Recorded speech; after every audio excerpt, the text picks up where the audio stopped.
So cool to see so many people support this and still keep it alive. I'm so excited to direct this conversation. When the graphic was released, it was like Hall of Famer, NBA superstar, ESPN superstar, and then like Alyssa Charlston. So I'm just here to direct the conversation. We also have ESPN, extraordinaire, so many more things than that. Kenny Mayne, formerly correct, but doing way more important things now. It's not personal, it's just business. Kenny, nobody reads highlights better than Kenny Mayne. You got dressed up for us? Say again? You got dressed up, huh? No, I got a sweater on, that kind of classed up. They said to wear Sonic gear, so I got an elephant car wash t-shirt, because in the old days, you'd come up from Kent. That's where people in Seattle store their things. That's where I'm from. But we identify with Seattle. And then you drive up and you take that left-hand exit, you go through the bathroom tunnel, past the car wash, and you're watching Lenny Wilkens play. So cool, so cool. Well, the way we're going to do this, we're going to kind of walk through some of the decades of the NBA with a heavy emphasis on the Supersonics, because obviously we've got Dale Ellis here and legendary Sonics coach George Karl. So let's start it off with kind of 70s, 80s. You grew up with the Sonics really coming into their own, and 70s, a lot of the games were on tape delay. We all remember that. So talk to me about what it was like growing up, watching the Sonics, and kind of becoming who they were. Yeah, I'm so old. I was there for 1967. That's when it started. My dad used to work at United at the airport, and he would meet all the NBA officials, and Manny Sokol, all the old names, you know, and they would try to save taxi money by my dad and I driving them to the game, and then we get 2 tickets. So that's how I started going. Lenny became my favorite player right away. And then, of course, they traded him for Butch Beard, Unjust, and they became friends later. It's all good with them. But I went to the game where Cleveland came to play the Sonics. This is 72, I think. And we got sold out. Now, this is back in the day when one parent would drop off the kids at 6 o'clock. You'd go to the food court and eat and then go to the game. But the game sold out. We can't afford the scalp tickets. So we went to the Space Needle instead. I threw a t-shirt off the Space Needle in protest of Lenny Wilkens' trade. I'm not sure that my message was conveyed appropriately, what I meant that day, so I'm glad we're all together to share in that. I was there for the Spencer Haywood injury game. How good was Spencer Haywood? Say again? How good was he? Oh, we were so happy to get him for starters, and he was lighting it up. He was mid-20s all the time, had that great turnaround jumper. But they had a game, if some of you remember, where the leak in the old Coliseum, and they were still playing. They were just like mopping it up when they were at that end, and a guy'd come out and towel it down, and Spencer unfortunately got seriously hurt in that game. It was a terrible thing. Hurt his career, obviously, but he went on. He won a title with the Lakers, right? He was part of that team. But he just kept seeing it build and build. There was Bob Rule, Lee Winfield, Slick Watts. I mean, I could just sit here and name names all day. Then all of a sudden they started getting good. They had that bad year where Lenny takes over and drives them from what were they, like 5-20 or something, and turns the team around entirely. So we lose to the Bullets, who would become the Wizards when I'm in junior college. The next year, now I'm down at UNLV finishing my 4 years, and the Sonics beat the Lakers in the playoffs. I got to brag that to all my boys from Inglewood and Compton and Crenshaw, all the guys that were the big Laker fans that I was playing football with. And the Sonics then win the title. So I was there in my very youth, seeing the beginning of it, the tough years, the better years, the John Brisker years, all sorts of years. And then all of a sudden they're the world champions in 79, Gus and Fred and DJ and Sigma and Wally Walker and on and on and on. I mean, that was something to behold, though, because we had such, you guys were here for the Seahawks championship parade. It was just like that when the Sonics, you know, pulled it off in 79, and then things kind of started to slide a bit, but it would, you know, ebb and flow through the years.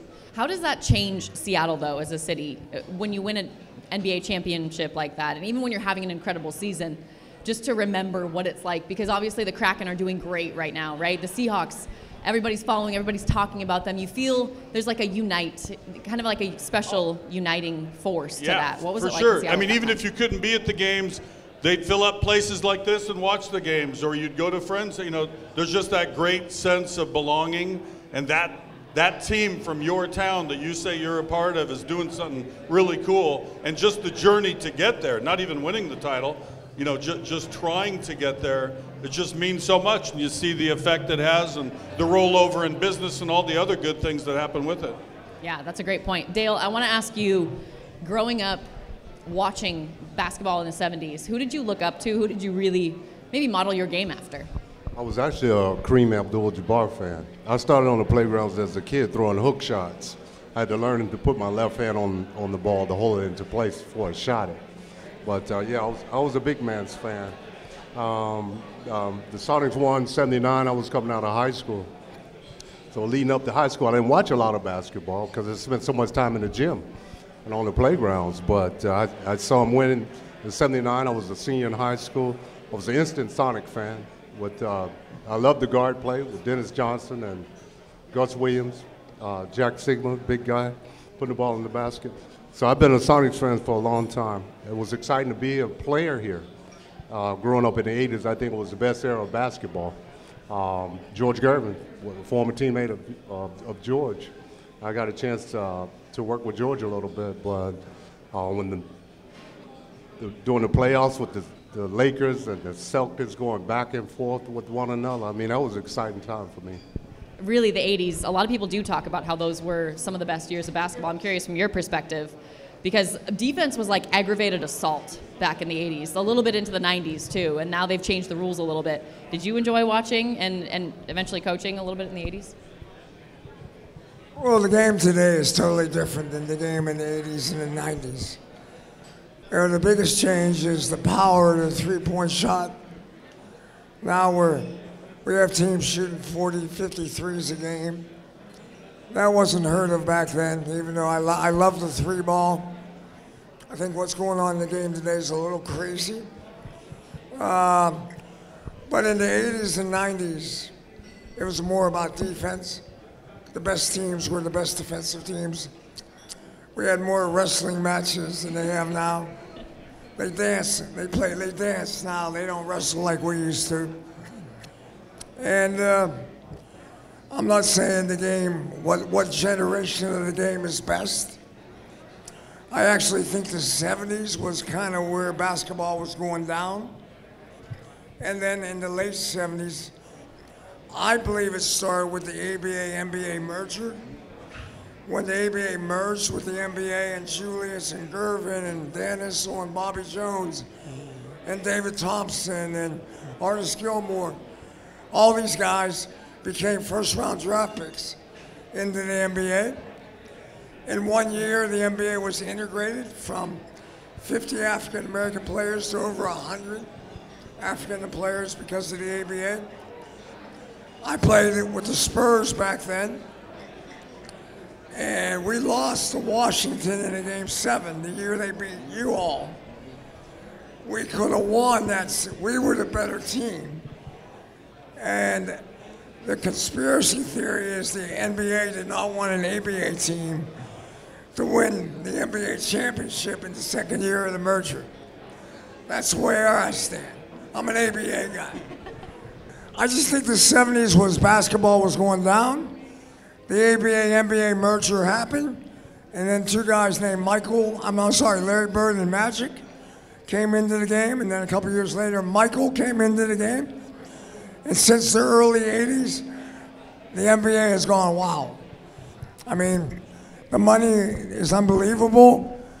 There's a collective bargaining agreement coming up that's going to be in the billions of dollars. And then the TV contract's coming up a year later. Those two things are really important to Seattle, because once they're over, then they'll talk about merger. Yeah. And I'm just really excited about bringing Seattle basketball back to Seattle.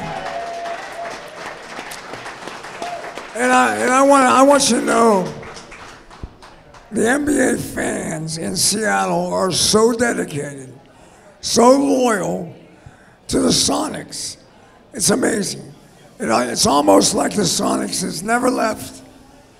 We all still want them back. And I'm just really optimistic that the NBA is going to do the right thing and get us back in playing basketball here in Seattle. We are going to talk more about that optimism, so that's coming up. It's coming back. There are too many people that love NBA basketball and the Sonics not to. I want to ask one last question to Dale real quick before we go to break in the podcast. Dale, we talked about the three-pointer being incorporated into the game. I don't know if you guys knew this, but Dale Ellis has a better three-point percentage career than Reggie Miller. Guy was 40.3% from beyond the arc. Ended his career as the second leading career three-pointers made. That's incredible. Dale, talk to me about the three-game, because once you were traded to the Sonics in 1986, you went from averaging 7 points a game to 24.9 points a game in that year. How big was the three for you and just the freedom to shoot? Well, I believe the three-point line came in from the ABA, right, into the NBA. The ABA brought the slam dunk, halftime entertainment, Yeah. three-point shot, the black athlete. The speed and quickness of the flow of the game was faster. The All-Star Game celebration, all those things kind of started in the ABA. Right. I mean, the ABA had to try to sell tickets. So they got into the entertainment business a little bit more, and now the NBA has followed. The three-point shot, no one thought it was going to work. The first couple of years, I think it was 3 years, they didn't have it when we merged, they didn't have it. They put it back in. What I want back in is the red, white, and blue ball. Right. I think we should have the red, white, and blue ball back, just for the ABA days. Yeah, I came in the league in '83, and I believe that three-point line, they were using it maybe 2 years before I came in.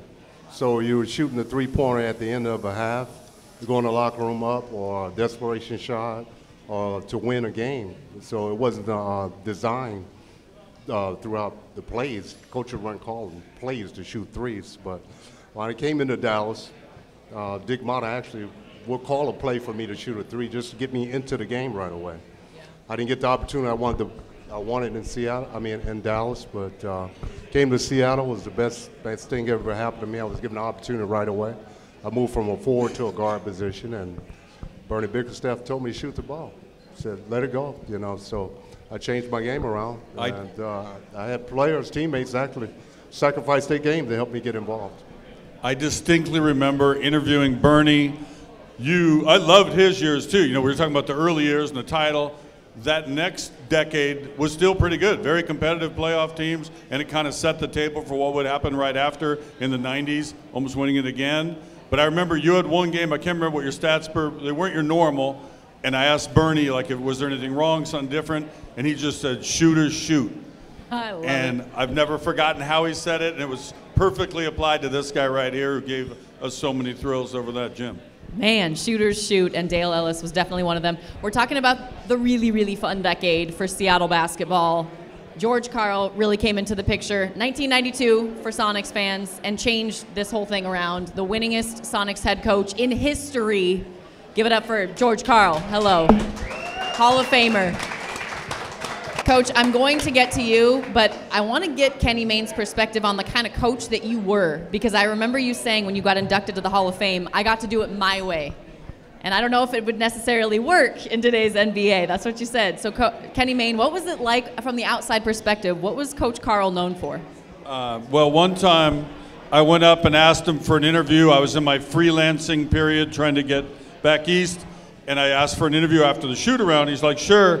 And I think joking, half joking, he elbows me, but he did it so effectively I couldn't breathe for like the first two questions of the interview, but I was trying to like hold character, you know, I didn't want to give in.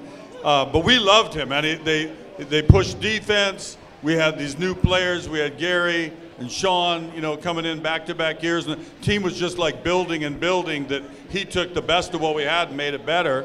Had the difficult loss in '94. We all suffered that one with Mutombo like holding the ball on the floor, but we got over it because we came right back. I'm still not over it. And Jordan's trying to finish off a couple more titles. And I swear in '96, I'd love to hear it from him. I think if Nate McMillan had not been injured in the way that he was and was compromised in that series, I think it's very much a different outcome. We lost 4-2, but played him really tough. Did you see it the same way? No question. I mean, Nate, Gary and Sean were the kind of the heart of our team. Great athletes, great talent, competitive as hell. But Nate was kind of the soul of our team. He was the leader of our team. He's what I call, he's the glue guy, the guys that connected everybody. And, I mean, when he went down, we were still damn good, but we weren't great. And, you know, we caught a Chicago team that won, I think, 73 games that year. And Michael, you know, Michael's Michael. He's a hell of a basketball player. He's the best basketball player I've ever competed against. There's a lot of argument about that. But I'll be honest with you, I don't think it's close. I said Michael, in whatever era he played in, he had this drive that nobody else had. He just wanted to be the best, and the best to him was winning. And today's player, there are a lot of guys that want to be good and get numbers, but we don't have enough NBA guys that just want to win a championship. And I think Michael will always be that way. But from my standpoint, there's so many great memories. I mean, Bob Kloppenberg's defense, Tim Gergerich building a culture of development, Bob Woodson being a master of making trades, and I benefited from it all. And Gary Payton and I fought each other for about 2.5 years, and then we kissed and made up, and it all went into a good way. And kissing Gary Payton's not easy. I want you to know that. But it's the best run of my time. 7 years of winning 55 games or more. I don't know if that'll ever be done again. It might be, but it's going to be it's going to be done by the really good basketball team. Dale, for you, you were under Coach Karl for 1 year, right? 97, 98. Yes. What was your impression of the team? What was it like joining a team like that? I was a free agent at the time, and got a call from George to come back to Seattle, and I jumped at the opportunity because they were in the finals the year before. I thought they had an excellent chance to go back, and it's always been my dream to compete for a championship. I just wanted to test my abilities, and I just have this reoccurring dream. I wake up sweating. I'm at the free throw line. I got to make 2 shots to win a championship game. But I really wanted to put myself in that situation just to test and see how I would perform. And I thought coming back to Seattle would be a great opportunity for me. Any fun stories with Coach Karl when you first got in? Did you guys get along well? George was always about business, taking care of business. I mean, I'm new to the team. I had played with Detlef. I played with Sam in Dallas. And I played with Nate and Gary at one time. So they were familiar with me. I'd come back to Seattle. I kept a home here for 20 years. I played for other teams, but I'd come back here. So I love the Seattle area. I love the fans, the greatest fans in the country. But so they were familiar with me, but I'm still trying to fit into a situation, make myself available. Did it feel, Kenny, from the outside a little bit that the SONICS were a feisty team, and the fire really started with Gary? I feel like just the defense of the glove, right? And compared to other teams, I just felt like the SONICS were so easy to get behind because they're going to fight, scratch, and claw their way compared to other NBA teams. I just did a different interview with Gary just the other day for a different podcast, and he brought that up. It's just like we took such pride in how well we defended, and obviously it's cliche, but it's true. Good defense leads to good offense, right? You get open plays, 2-on-1s, all that. But they really took that. That's what we're going to put our name on. We're going to say that we're going to stop you first, and then we can go have some fun doing the other stuff. That's why Gary got to do all these silly high lobs to Sean, because they were in 3-on-1 situations half the time. So that really was the elemental thing that made that team so good. I have a question for Coach Karl, because there was a moment where Gary and Sean Kemp had a little oopsie instead of an alley-oop. Do you remember that? I believe you pulled them both off of the court at the time. I did. Talk to me about that moment. Oh, they didn't like it, But, back then we thought that was going over the line. In my mind, you were going over the line of flaunting something in the opponent's ego. Today, it's accepted today much more now than ever. But my recollection is my first year here, we played Golden State in the first round. And there was a really close game in game 4, a clinching game. And Gary threw a lob pass from half court. And I thought it was going out of bounds. And I said, what the hell are you doing? And Sean jumps up and dunks it and gets fouled. And it wins the game for us. So, you know, I'm not always right, but Gary and Sean were spectacular basketball players. And I love them because they competed. They were competing. They competed the right way. What I don't like about the NBA now, we kiss each other, we love each other too much. I like competition. I like going nose to nose. I like fighting. And my team that year, those 7 years in Seattle, we really competed the right way, and I love being a part of that team. I got a question for both of you. When everybody seems to have their favorite era, you know, they think this was the best time for basketball, and some people think today's the best time. It keeps evolving. In today's game, where there's some criticism about lack of defense, isn't it possibly because the offensive guys are so damn good that it's hard to defend? You got 7-footers launching threes. That didn't happen in the old days much. You know, so the skill set is such that it's pretty hard to play the kind of defense we've been lauding against these offensive weapons that we see on every team. Well, there's no question that the defense has been punished by some of the rule changes that they've made. The guards aren't allowed to touch guys very much. I think the league is trying to get more defense back into the game. But what has happened is, I mean, Dale Ellis for 20 years was a top 10 shooter in basketball, maybe a top 5 shooter in basketball. But I'm not diminishing your talents. But the NBA has a lot of Dale Ellises now. There are more shooters than ever before.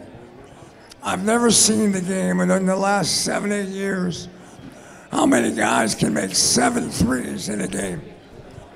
And and now you have all the coaches wanting you to shoot the 3.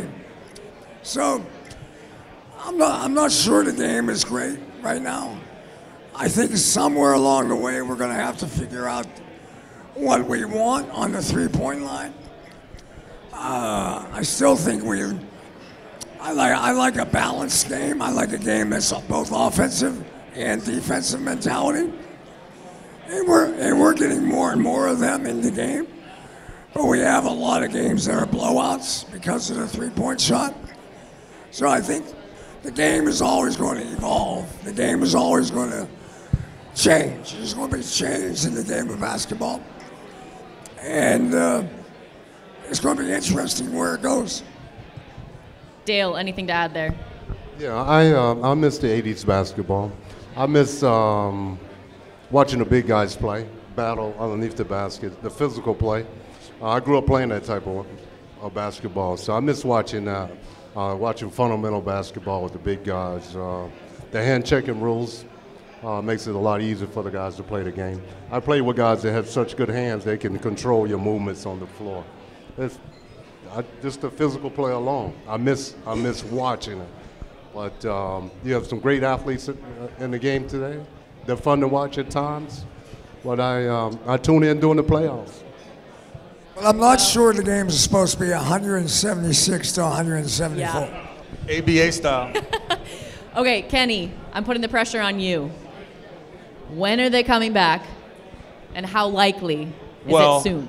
We were talking about it earlier. I remember during the bubble period, Adam Silver kind of not even prompted threw out the fact that Seattle's definitely a strong candidate and that, you know, things are lining up. They're going to have the new building. That's been a couple years now, right? So obviously we don't want them to lose attention to the urgency with which we think it should happen. I'm outside of, you know, the internal workings, the people doing the deals and making conversations happen already. There's a bunch of stuff happening that I'm not privy to. but there's no denying, and you talk to ex-players or current players, how much they miss coming up here, what a great city it is, just a place they miss going to play, period, right? And now we got this amazing building, the Storm doing great over there, the Kraken doing great over there, and now we need an NBA team over there. So I just hope within 2 years, I hope it's announced, but I'm just guessing. I don't have some inside information. You've got to have inside sources. Come on, Kenny. I know your buddies with Adam. It's long past due, I'll say that. So true. So true. Just going to the NBA game last year with the Clippers and the Portland Trail Blazers, SONICS fans took that place over. I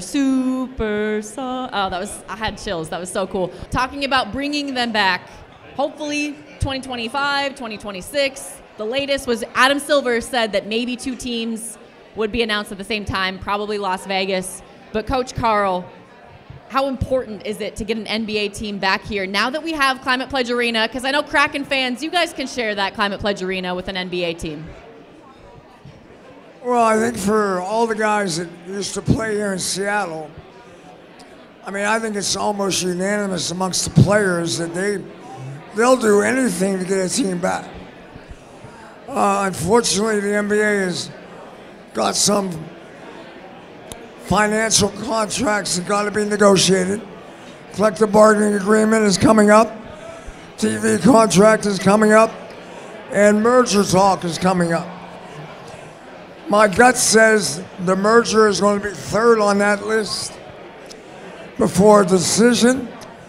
And I want you to know, fans, whatever you're doing, keep doing it. Because the streets of Seattle are being heard in New York. They know what's going on here. They know there's a culture already here to build on. And they know there's a fan base that will support us. So I know you all don't think you're important, but you are. Keep coming out to the Kraken games. Keep talking Sonic basketball. And I think hopefully in a year or 2 they'll announce it and we're having a big celebration. Book it. He says a year or 2. How much will we love that? I'm in for that. Yeah. One thing I really want to get back besides the team is I want our records back from Oklahoma. Yeah. So we'd be out there doing a show and somebody would do something and then our stat guy would say, that's the first time since Dale Ellis. It's like Dale did not play for the Oklahoma, what are we doing? So they did not win the title in '79 either. So hopefully there's a transference of paperwork and we can reclaim the entire history with a new team calling them by the old name. And great point. And huge shout out to Kevin Durant, who just, I think a week or 2 ago, somebody asked him about who needs a team next. And he said, Seattle. And they said, what would you name them? SONICS. Simple as that. Simple as that. All right, Dale, I want to ask you about just what it's like as a player. Because fans we support, we love. It's so cool to watch you play. But as a player, how important is that fan support? Because the NBA is an entertainment franchise, right? That's a good question. NBA is a franchise. No, it's huge. It's huge. I mentioned earlier, I believe the SONICS have the best fans in the country. You play 8 exhibition games, 82 regular season games, and you're playing playoffs. You're playing over 100 games. It's hard to get up for every single game. But once you walk into the arena here in Seattle and smell the popcorn and hear those noises, it gets you going. It gets you going. So I loved it. It was disappointing to see the team leave. I'm excited about the prospects of them coming back. I'm curious, George Karl, applaud that for sure. George Karl, you brought it up earlier. The player today versus the player back even in the 90s. There's so much technology where bodies can be built differently, like putting people in ice chambers to recover faster. Do you think there is a noticeable difference in terms of just motivation on the court, players trying to get their stats? Is it more about numbers and stats and trying to put your name in the record books and create your legacy, right? Or is it about winning now? Well, I think at the end of the day, it's about winning. There was a generation that was labeled the me generation, and we blame Michael for a lot of that because of the one-on-one play. You know, Michael would move him out of the way and just go play basketball. Then you had Iverson come into the league, so guys are looking to score the ball. But you watch him compete in the playoffs, like a Golden State, they do an excellent job of sharing the basketball. And they've been successful. They're winning championships that way. So I think it's more of a team play. Kenny, you look like you're about to say something. Well, I was going to touch back on what you asked earlier. I think for those of us who've lived here most of our lives and remember the old, it's kind of in your blood. It's in your DNA. I remember Bob Blackburn, and they would play that Taj Mahal song in and out of breaks. And then after the game, Spencer Haywood would go DJ, I think it was 88.5, and he'd do like a jazz show in the middle of the night. He'd be like, this is Haywood, 88.5, yeah. And he would introduce, here's Ronnie Laws or whatever. And all of those things are like little pieces of your life that seemingly got stolen away. I used to go to Starbucks and I'd say I'd like double espresso with the tears of Fred Brown, and they didn't quite get my meaning, like the Lenny Wilkins shirt. My daughter said just either go or don't go. So I'm just waiting for the team at this point. Starbucks, that's an interesting thing to bring up right now. Howard Schultz, where is he at? Just to kind of wrap some of this stuff up, the exciting memories, the fan memories that we have, the important moments in history. Coach Karl, you've been a part of so many of them. Do you feel this love when you come back to Seattle? And is it still, you're talking about like, we have to keep this thing alive, keep talking about it, you cannot forget it, keep wearing your SONICS gear, talking about it. What kind of warm welcome do you feel when you come back to Seattle? Well, I'll be honest with you, I have two places on earth that I feel are my home. One place I go to in the summertime all the time, a little town in Idaho called McCall, Idaho. And when I go to McCall, I feel like I'm at home. And when I come back to Seattle, I feel like I'm coming home in a lot of ways. My memories here are unbelievable. We came up short on winning a championship, but we played championship basketball for a long time here in the city of Seattle. And I'm very happy to be a small part of that. We've got time. They're coming back, no doubt. One question just popped in my mind for Dale. That discussion, I know you guys have talked about it in the broadcasting world, like, would LeBron James be successful in the 1980s? Would Kobe Bryant, rest in peace, be successful right now with his style of play? Would Michael Jordan be successful right now? You talked about Jordan a little bit, how he kind of evolved the game in the 1990s, was a transitional time where it kind of became more finesse, more athletic. Do you buy into that argument that LeBron James wouldn't dominate the 90s or wouldn't dominate the 80s? Is he kind of a generational talent? No, we get asked that question a lot. You know, who's the best player, play the game of basketball? But you got to look at generations, you know. I didn't get a chance to see Bill Russell play basketball, so how can I say Michael's the best? In my mind, he is. You know, I haven't seen anybody like Michael. I've seen some guys after Michael play basketball, but I'll never put them in the same category. The game is totally different. If Michael's playing now, you average 50 points a game easily. I mean, it's just that simple because you can't touch him. You can't put your hands on him with the rules. So I like to keep it like this. Generation after generation, who's the best in that generation? And even when Kobe was playing, I thought Kobe was the best player in the NBA at that time, not LeBron. It's just my opinion. Like Kobe over LeBron. Book it. I think it's what George said earlier about winners stand out in any era, right? Kareem Abdul-Jabbar, winner, high school, college, Olympics, everything, right? And Michael Jordan, obviously, you know, in that league or very much at the top of that. Winners find a way to win. So no matter the style of the game that's being played in whatever era we're talking about, there's certain athletes, Bill Russell, you know, how many championships did he win? So they're going to win in whatever year they were born. So important. Bill Russell, former SONICS head coach, also a legend here. To wrap this thing up, can you just imagine, Kenny, put some words, you're an artist with your words, right? Everybody agrees with that, artist with his words. What would it be like to watch a SONICS game in Climate Pledge Arena? I mean, I get like kind of goosebumps thinking about it. Yeah, What would it be like? When you said that, this time I would bring enough money to buy from scalpers, or I'd lean on somebody. I'd find a way in for that, because do you remember when Kevin came out a couple years ago? Steve Kerr was there. I forget, was that 2019 maybe?